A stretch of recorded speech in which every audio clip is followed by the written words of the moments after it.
there's a huge problem with Freddy. He comes in your dreams, and he's scary in your dreams, but that becomes the gig. You know what I'm saying? As soon as somebody goes to sleep, Freddy's going to be there.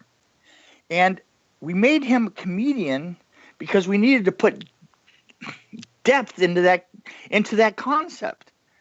Because otherwise it just becomes the same thing again and again, and you have to think of what it was you had. What are we working with here that we can really capitalize on? And of course, it's Robert. Robert's a funny freaking guy. That is so true because, that's a thing that the fans talk about a lot is why did Freddy become so funny? But really, he had this personality from the very beginning. What else? And right, so why don't you lean towards that? And part of the problem that we kind of saw with 2 was that every time everybody goes to sleep, there's Robert, and he's horrifying. But it was too much of a pattern, right? It's a little bit, it's a very limiting predictable concept. Yeah. Yeah, it's not only is it predictable, let's put it this way. You eventually have to go to sleep. See? So Robert wins no matter what. So to a certain extent, we did 2 things on there. We made him a stand-up comedian. And believe me, it was absolutely 100% intentional, and we all knew it.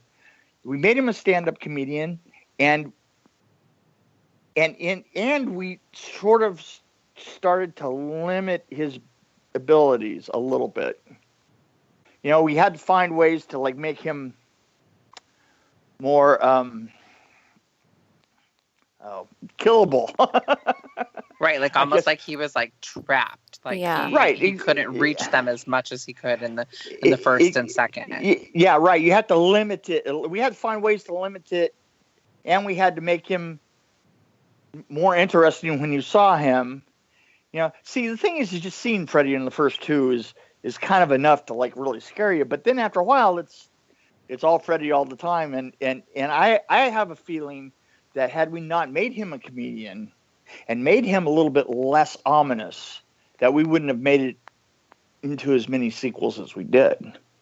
Oh, I agree 100%. I think that you guys in Dream Warriors ended up making him a little bit more likable.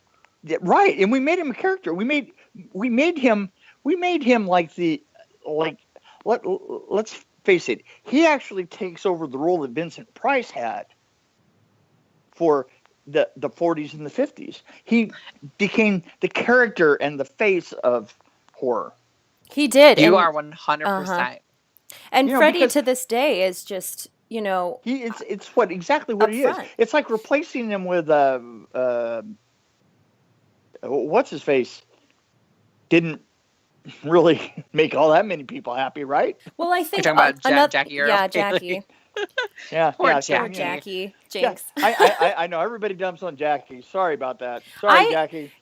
Jackie is a really good actor, but I felt one of the things I felt about him is everyone's like, oh, he's scary again. And, the thing about Freddy is, even from the beginning, he might have been scary, but he always had that little bit of personality to him. And I felt that in the remake, he lacked personality, not just his own personality, but personality, period. He was just playing there to be scary, and that wasn't Freddy. To me, it's why the Michael Myers franchise and the what's the other one? Friday the 13th. Friday the 13th. Why they are such a different beast than the Nightmare.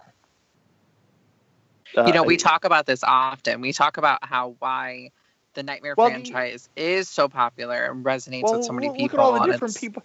And the thing is, every one of those films had a different stuntman in the, just right there, that interchangeability kind of says it all, doesn't it?